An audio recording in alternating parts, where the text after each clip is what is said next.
Austin throughout tomorrow. So get prepared for that. Now, before the break, we're talking about everyone's favorite subject, ISIS. And now ISIS isn't only using 50,000 civilians as human shields, but they also appear to be expanding into the sex slave trade. So the Washington Post says ISIS fighters seem to be trying to sell sex slaves online. Says the woman is young, perhaps 18, with olive skin and dark bangs that droop onto her face. In the Facebook photo, she attempts to smile but doesn't look at her photographer.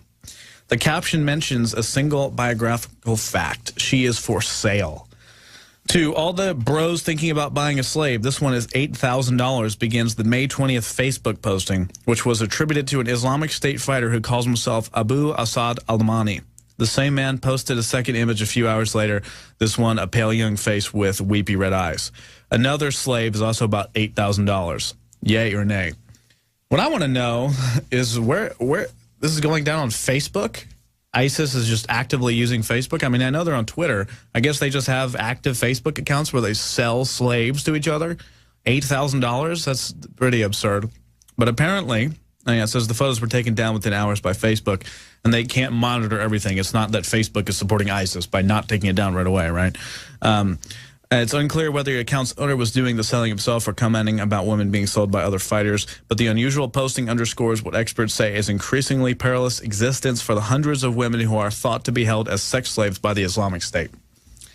You see, that's the real mistreatment of women. The deep mistreatment, very, very sad state of affairs, is the extreme radicalism that forces them into imprisonment and ultimately treats them as subhumans. And that's something that should be talked about more. ISIS uses 50,000 civilians as human shields. We talked about that a little bit. This is from the Mirror. Islamic State fighters hid behind 50,000 civilian hostages as Iraqi forces blitzed Fallujah. The jihadis used the human shields as efforts to retake the terrorist stronghold, which kicked off under a U.S.-led coalition on May 22nd. Some 70 fanatics have been killed in airstrikes in the past 5 days in Iraq and Syria, including Mahir al-Bawali, ISIS's leader in Fallujah. Really put your life into perspective, and on Memorial Day weekend, it's important to remember that that's what people are dealing with. 50,000 human civilian shields and women being sold as sex slaves. That's what people are actually putting their lives up, regardless of the politics, to fight. Meanwhile, U.S. commander warns that Iraqi forces may face resistance in key urban fight. Iraqi forces' ability to deal with a swift blow to the Islamic State and the city of Fallujah could be slowed by local support for militants. It's also very sad how misinformed and underinformed people are to the point where they would support ISIS, right? It kind of ties into what I'm about to talk about, which is a big departure, but you'll see it in a second. So this woman made $1 million in elaborate scheme where she would buy designer handbags online and then return Chinese knockoffs, okay? It's from the Daily Mail. Woman who made $1 million in elaborate scheme where she would buy designer handbags online, return Chinese knockoffs, charged with fraud. So this woman basically bought designer purses online and returned fakes to the stores. And she sold the real Gucci, Fendi, and Burberry bags online and made more than $1 million from the scheme. Okay, so she would buy the designer bags online and then return cheap Chinese stuff. Now, here's the funny part. They didn't realize for a very long time that it was the cheap Chinese fakes. They didn't realize this woman was gaming the system. She was buying the Gucci bags and then returning the Chinese crap that she bought on eBay or wherever she bought it, okay? This is a lesson. You know, I was just in New York City and Philadelphia as well, but mainly in New York. The gift shop at the hotel I was at had like all the, you know, insane designer stuff, like the bags were like $5,000, $10,000 or whatever. And I went down there to get some gum or something, and I was like, hey, you don't have any gum? He's like, oh, yes, can I interest you in this? And I had to buy a belt. And this belt was like $200, so I didn't want the belt. But I looked at the stuff, and I said, just out of curiosity, you know, how much are those? And he goes, oh, this is the most amazing Gucci bag. It looks like anything else. It's, you know, $5,000. You cannot get it anywhere else. And I thought to myself, you know, how do I even know if that's real? Someone could have just made that and sold it on eBay. And I'm not against buying nice things. I have nice things. I wear nice things. I have nice material items, okay? I'm all for quality. And if you happen to have a designer bag that you like, that's fine. But here's the moral of the story, okay? The moral of the story is, at the end of the day, how much are people putting stock into this junk, into the fake American dream? Because when I would walk down the streets of New York City, I would see, it was bizarre actually. I went into that St. Patrick's Cathedral, I believe it's called the very, very beautiful architectural church, and it's very nice. And you go in and you look at this church and you say, wow, the craftsmanship on this building. There's people doing mass in there, like praying and stuff. And you look out the window and it's Madison Avenue, and it's just all these stores and people running into H&M and spending all their money, and running into Coach and looking like like five shopping bags on each hand, and that's like all they live for is like this material, just cathartic rage where they just buy everything they possibly can with all their money and run around with shopping bags and look at this designer stuff, look at this, oh my God, it's designer, oh my God. And people are all looking at each other like judging. And I'm wearing some shirt. It's a nice shirt. It's not anything amazing. Looking at my shirt, just like looking at the brands, you can see people judging you based on the brands. Is that the new American dream? Because it sure as hell is not what the veterans fought for many, many years ago and continue to fight for this day. They don't fight for your right to go shop at H&M.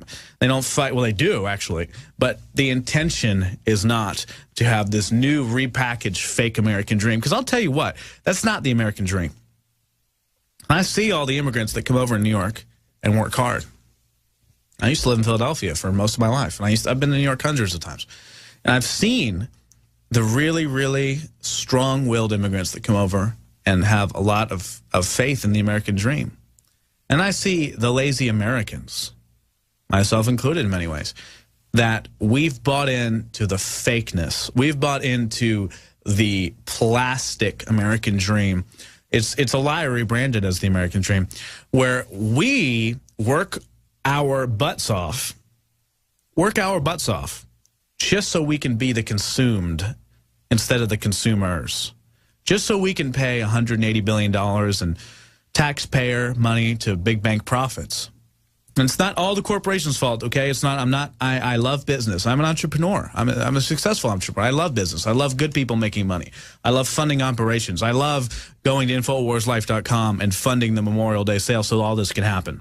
Real enterprise, real business. In fact, I'm going to plug it. 30% off Super Male Vitality, Vitamin Mineral Fusion, and Liver Shield, InfoWarsLife.com. You should support InfoWars. You should support these companies that are good, that you like, that you align yourself with. Just remember that the American dream is not buying $5,000 handbags so you could be accepted by other people and so people think you're cool. It's not going and spending all of your time to study hard and getting into debt to work a job you hate for the rest of your life and paying bills until you die. I don't believe in that. I don't think that's what it is. And I don't think that in the foxholes in World War II and even World War I, that our ancestors, my ancestors died in combat. My grandfather also was in World War II. They didn't go in and do all of this so we could do nothing, so we could go and buy $5,000 handbags and consider that to be the greatest thing we've ever done. They didn't do it so that we could go into the streets with 5 shopping bags on each hand and think, this is it. We have arrived. This is Valhalla. They didn't do that. And they didn't do it so we could sit around and complain and whine and talk about stupid PC issues that no one cares about. They didn't do it for that either. They did it so we could actually make something of ourselves and make something of the future of this country and humanity as a whole. They did it to give us opportunity because there's people that died of the most absurd, horrible, horrific ways, from different mustard gas and type of issues where it goes into your respiratory system and basically burns you and kills you. There's people that have their limbs blown off. They had to watch themselves bleed out and die for hours or days. There's people that have been eviscerated mentally, spiritually, physically, so that you can do whatever you want on this planet, so that we can, so that I can. And it's your choice. And for me, my Memorial Day message is make the right choice and actually do something with your life and stand up for good, stand up for freedom, stand up for honor and humanity, instead of attaching your life's existence to the very things they were fighting to make us go against. So that's my message. This is the Alex Jones Show. Thank you so much for watching. I hope you all have a very, very beautiful Memorial Day. And check out Alex's show tomorrow from 11 a.m. to 2 p.m. Central. InfoWars Life Memorial Day sale is ending, 30% off. Super Male Vitality and all the products.